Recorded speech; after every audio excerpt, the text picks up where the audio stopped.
Raindrops whisper on the glass, a quiet hymn that seems to pass. Each one a story, each one a spark. Oh, falling, falling. Soft refrain, dancing shadows call my name. Oh, whispering rain, whispering rain.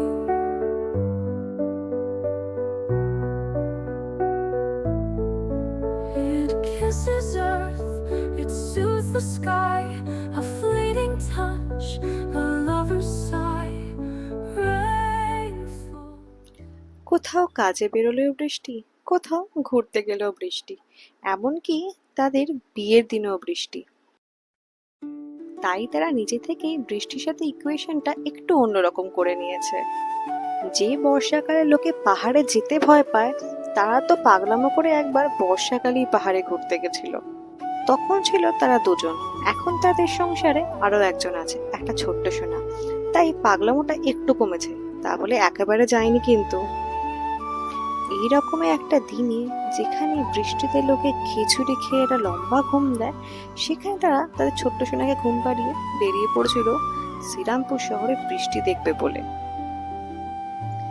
Serampore এমন একটা শহর যাকে প্রথমবার দেখায় হয়তো খুব বেশি কিছুই মনে হবে না, কিন্তু কিছু কিছু জায়গা আছে যাদের সঙ্গে পরিচয় একদিনে হয় না, ধীরে ধীরে হয়। সেদিন বৃষ্টিতে শহরটা যেন পুরনো কোনো সাদা কালো ছবির মতো ছিল। পুরনো বাড়ি, চার্চ, শ্রীরামপুর কলেজ, ভেজা গলি আর গঙ্গার ধারে শ্রীরামপুর ঘাট, সবকিছুর মধ্যে যেন একটা অন্য সময় লুকিয়েছিল। এই শহরেরও তো কম গল্প নেই। এক সময় নাম ছিল ফ্রেডরিক নগর। 1755 সাল থেকে 1845 পর্যন্ত ডেনিসদের বসতি ছিল এখানে। 1818 সালে উইলিয়াম ক্যারি, জোশুয়া মার্শম্যান আর উইলিয়াম ওয়ার্ডের হাত ধরে গড়ে ওঠে শ্রীরামপুর কলেজ। 1866 সালে শ্রীরামপুরে গড়ে ওঠে ইন্ডিয়া জুট মিল। তারপর ধীরে ধীরে নদীর ধারে বদলে যেতে থাকে পুরো জনপদ। কারখানার সাইরেন, শ্রমিকদের আনাগোনা, নতুন নতুন বসতি, একটা পুরনো বাণিজ্য নগরী আস্তে আস্তে হয়ে উঠছিল এক ব্যস্ত শিল্প শহরে। কিন্তু ইতিহাসে সবচেয়ে সুন্দর ব্যাপার বোধহয় এটাই, সময়ের সঙ্গে সঙ্গে সবকিছু বদলে গেলেও কিছু কিছু জায়গা থেকে যায়। একটা বাড়ি, একটা গির্জা, একটা কলেজ, একটা ঘাট, আর তাদের পাশে জমে থাকা মানুষের অগণিত দিন। কেউ আসে, কেউ চলে যায়, কেউ প্রেমে পড়ে, কেউ সংসার করে, আবার কেউ কেউ বৃষ্টির মধ্যে বেরিয়ে পড়ে দুজনে মিলে বৃষ্টি উপভোগ করতে। হয়তো সেই কারণেই কিছু জায়গা মনের মধ্যে গেঁথে থাকে। শ্রীরামপুর তাদের কাছে তেমনই।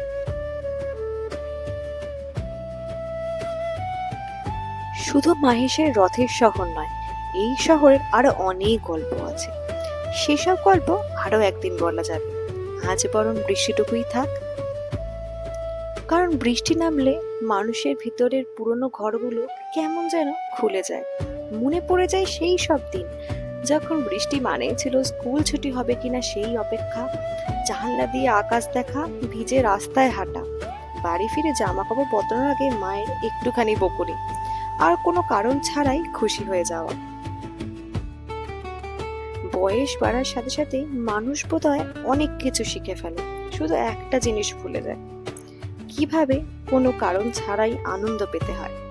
সেদিন সেই দুজন হয়তো একটু সেটাই মনে করার চেষ্টা করছিল। তাদের পাশে তখন আর ছোটবেলার কেউ নেই। আজ নিজেদের ছোট সংসার, আছে ঘুমিয়ে থাকা একটা ছোট্ট শিশু, আছে আগামীকালের কাজ, আছে হাজারটা দায়িত্ব। তবু তার মাঝেও দুজন মানুষ বেরিয়ে পড়েছিল বৃষ্টির জন্য, এমনি। শ্রীরামপুরের পুরনো বাড়িগুলোর দিকে তাকালে মাঝে মাঝে মনে হয় এরা যেন শহরের চেয়েও বয়সী বড়, যেমন ওই সাদা সেন্ট অলাভস চার্চ। 1806 সালে তৈরি এই গির্জাটা একসময় ছিল ডেনিস শ্রীরামপুরের এক বড় ল্যান্ডমার্ক। এত উঁচু তার টাওয়ার ছিল যে গঙ্গার ওপার থেকেও নৌকায় আসা মানুষ দূর থেকে সেটাকে দেখতে পেত। আর একটু এগোলে গোস্বামী রাজবাড়ি। ড্যানিসদের শহরের মাঝেই দাঁড়িয়ে উঠেছিল এক বাঙালি পরিবারের নিজের জাঁকজমক গোস্বামী বাড়ি। 19 শতকের শুরুর দিকে রঘুরাম গোস্বামীর হাত ধরে তৈরি হয় এক বিশাল বাড়ি, যা শুধু থাকার জায়গা ছিল না, ছিল সেই সময়কার সমৃদ্ধ বাঙালি পরিবারের জীবনযাপনের সাক্ষী।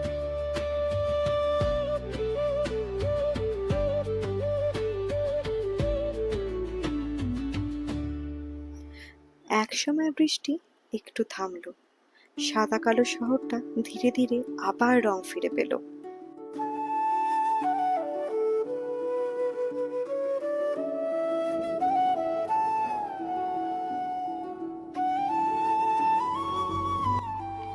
সময় বদলেছে, মানুষ বদলেছে, শহরও বদলেছে, তবু কিছু কিছু চিহ্ন এখনো রয়ে গেছে। হয়তো সেই কারণেই পুরনো শহরের মধ্যে হাঁটতে হাঁটতে নিজের পুরনো দিনগুলোর কথাও মনে পড়ে যায়। ছোটবেলার বৃষ্টি, স্কুল ছুটির অপেক্ষা, জমা জলে পা দেওয়া, বাড়ি ফিরে বকা খাওয়া। তখন একটা বৃষ্টির দিন ছিল কতই না আনন্দের। আর এখন বৃষ্টি মানে কতই কাজ না বাকি থেকে যাবে, অফিসে কামাই হয়ে যাবে, কত কি চিন্তা।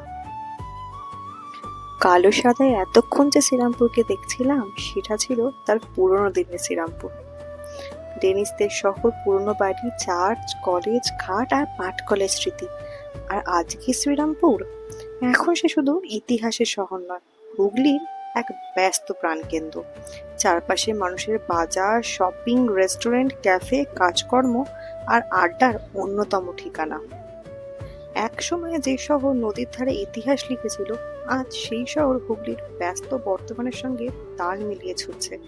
পুরনোটা রয়ে গেছে, শুধু তার গায়ে নতুন রং লেগেছে। ওহো, এবার তো দুটিকে বাড়ি ফিরতে হবে, ছোট্ট সোনা তো উঠে পড়বে। তবু ফেরার আগে আরো একবার গঙ্গার দিকে তাকালো তারা। মনে হলো জীবনে বড় বড় আনন্দের জন্য সবসময় বড় কোনো কারণ লাগে না। কখনো একটা বৃষ্টির দুপুরই যথেষ্ট, কখনো দুজন মানুষই যথেষ্ট, আর কখনো একটা পুরনো শহর।